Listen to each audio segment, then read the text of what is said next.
Hello guys, and welcome back to the channel. And we're going to be doing some shop stuff, and today, or in this video, is going to be the Tekno, and over here we've got a load of parts for it. Now these parts are upgrades, most of them are upgrades, and a couple of bits are just maintenance parts. This is my et48, won the Badlands 2023 championship last year. Yeah, so it was last year. We're now 2024. Still got dirt on it, hasn't been cleaned, hasn't been touched, in all honesty. So it's getting a full strip down, full clean, and then we're going to be throwing a load of new parts on there. I'll tell you what I'll do. I'll get the camera, bring you over, show you what they are, and you can have a look for yourself. Right, so we have got a new wing. Now this new wing is a lighter wing. The style's slightly different and it's raw approved, so not that it matters too much to us. Now I've got two new gearbox cases here, and that's the number on there. Now these new gearbox cases actually set the diff lower down, closer to the chassis, so it takes the weight from being higher up to a lower center of gravity. And these bits here go in the bottom so that you don't have to cut out or Dremel out any of your chassis. So these go in the bottom of those, the diffs go into there, and everything sits a little bit lower. Right, next bit, we've got new shock bodies. Now the rears are slightly deeper and longer, so you can get some more fluid in there, gives you some more travel. Can't see it's going to make that much difference, but it's TI coated. Also, we've got TI coated shock shafts, so these should help with moving ability, so the friction and stuff that goes on with inside, and just sliding through the O-rings and everything else. Got some new shock boots there because a couple of mine are torn. And we've got a adjustable Ackerman plate spindles. So these are new revised. So I believe you can adjust the Ackerman more, and I think you can get more angle on your wheels. And you also need this part here as well. I'm pretty sure one of these bearings, nope, sorry, these are my diff bearings. So these bearings here also have to go in there. So you have a slightly different bearing that goes in there, a bigger one. So they go with those, but I'll let you know as we get on with the build. Right, shock towers. So we've got a front and a rear shock tower. Now these are 33% lighter than the originals. So again, take the center of gravity down with your diffs, less weight on the top, more weight down the bottom, equals should be lighter and shouldn't be so top heavy. That's just my opinion. So we've got some new wheel hubs here. So these are lightened as well. So these are the lighter version of the ones that you get stock in the box. So hopefully that's gonna just take a few more bits of weight off. These are Derrelin shock cartridge set. Now these are going to be paired up with obviously the shocks, and these should give a smoother, longer lasting shock action. So throw those in there while I'm doing that at the same time.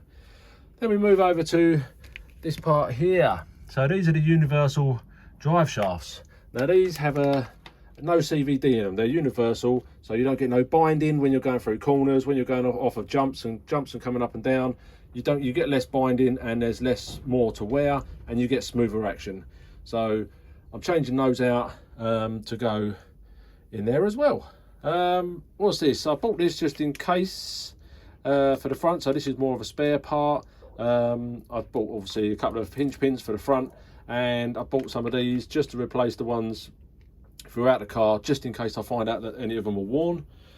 We got some of the enclosed wheel nuts as well, so it stops any dust and stuff getting down into the grub nut on the side.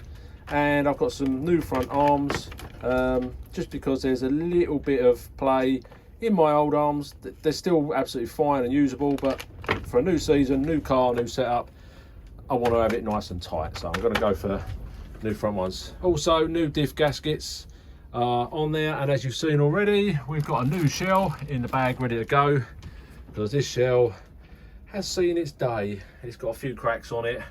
It's looking a little bit tired, but I love it. I still love this shell.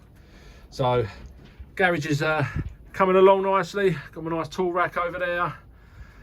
Nothing on the wall there. I think I'm going to have I'm going to make up a sign or something different to go up there, and it's all looking nice and tidy. So right, I'm going to start getting this Tekno strip down, and I'll bring you back and start talking through where I'm going to start. Right, so I've started by removing the wheels, as you would, just to make life easier. and got my manual out just in case I need it. So I think I'm going to take the wing off, and I'm going to take the rear section off. I'm going to take the whole rear end off, and start at the back and work my way forward. So let me give you a quick example, see if we can see some differences. So that's your original and that's your new one. So there's less material on there. They give you a few less holes, I believe, because you only use a certain amount, so you don't have as many holes. I might be wrong, but yeah, it makes it lighter. It's still just as thick, but it's just lighter. They've removed some of the material from there. So that's what I'm going to do. I'm going to whip the back end off, and then I'll bring you back to when I've got some progress. Right, so we have separated the rear from the car, as you can see. So I think what I'm going to do is remove everything off of the rear tower, get the new tower, start assembling bits onto it, and then put the new diff case on. And I don't know whether I'm just going to assemble it and then pull the diffs out at the end and redo the oils in them, or whether to do it while I'm going. So I'll make my mind up as I go, and rather than do a time lapse on here, what I'm going to do is just do it off the camera, and then when it comes back I'll show you what I've done and how far I've got. Right, I've just come to a stopping point just to show you where I'm at. So these are the new drive shafts, and these are universal joints, and these are the CVDs. Now these have a really skinny kind of bearing in there that I've had to replace once already through the season, and these ones are a lot meatier, so a lot fatter that go over there.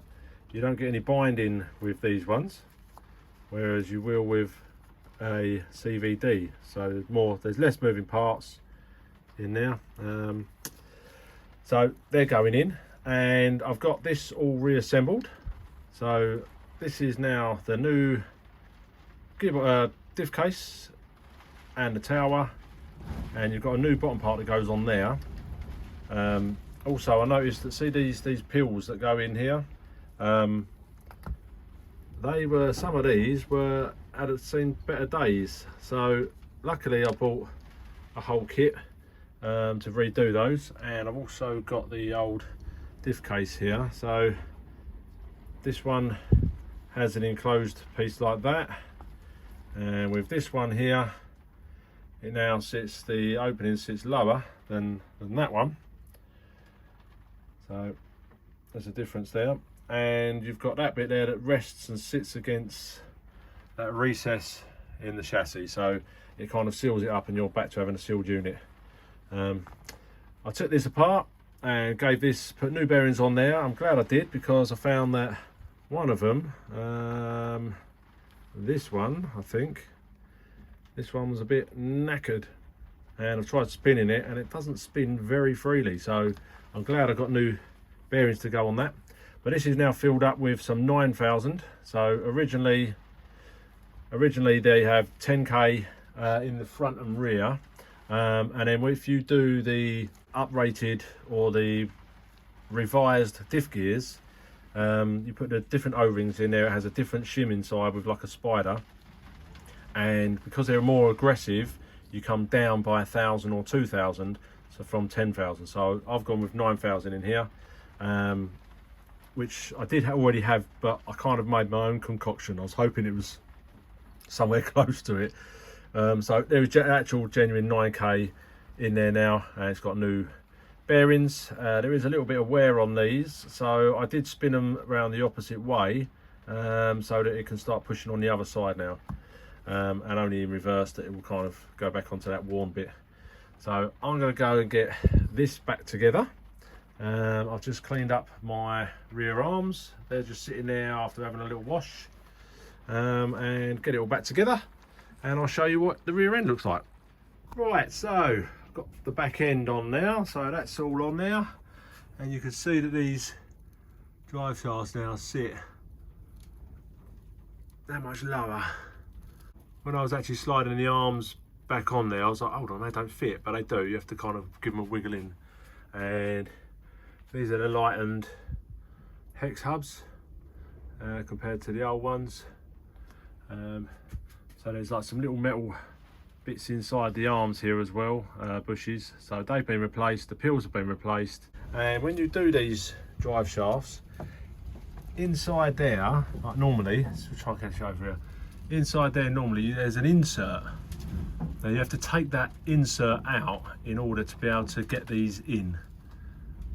So they actually sit further in the hub, like that. Otherwise you can't get it in and it doesn't work. But yeah, overly happy with that. I'm not going to put the wing on just yet because I'm going to be moving the car around and stuff. And now it's time to jump onto the front, start stripping the front down and doing the same to that. Right guys, so front end is 95% done. So we've got these nice new ends on here, so you've got little carbon fibre steering ends, Ackerman ends, so they're fully adjustable. So you get a new hub, you've got the lightened spindles in the end there, or hexes, and in the back you do away with, there's like a cup that goes in there, so you take that out completely and then the new drive shaft goes completely in. So a new tower is on there, new arms are on there, I've got new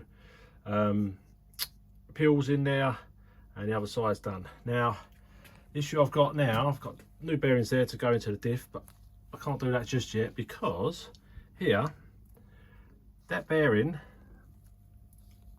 there, now the original is a smaller size bearing. With these new diff cases you get a bigger bearing, or it needs a bigger bearing, the same size as what's on the opposite side that's inside.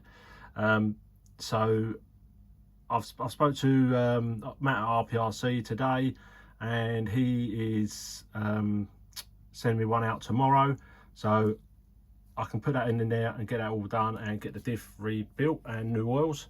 So for now I'm just going to put a stop on this one, and we're going to start doing the shocks, as we've got all these goodies. So we're going to chuck all these on there. I'll line them all out, show you what's what, and work out where all these are going to go. I'll assemble one, get one together, and then I think I'll show you how to do an emulsion shock if you don't already know. Right, excuse the noise in the background, I've got my my heater on. We've got Storm Aisha going on at the moment, and it's a little bit chilly out here, so just warming myself up. Right, so this is one of the first shock that's done, and this is the difference. This is what they look like originally. So bit of a dirty mess, and as you can see by the old one, the old boot was seen its day, but the shock body and everything is cushy, it's all good in there. And then you've got your normal standard shaft. So these are the new shafts, so very nice. And we've got this is the new shock body. Now at the beginning I said that these were longer, which it says in, when you go to buy them, it says, oh, you know, longer body, but they're actually the same size. So they're not longer, but they are TI coated and they do look very nice. Hopefully last and be very slippery to make the shocks work supremely well. And then the replacement Derrelin bushes. So there is Derrelin ones in there, but I'm changing them out. The O-rings are all good. And then obviously assembly lube. So the assembly lube was still on the O-rings that were in the originals, and they were absolutely fine. There was no scoring on the shaft or anything like that, or inside inside there. So inside is actually pristine still, you know. So really happy with that. It means they're working well. I'm going to strip this one down, so take the bottom off, open it all up. I'm going to assemble this one.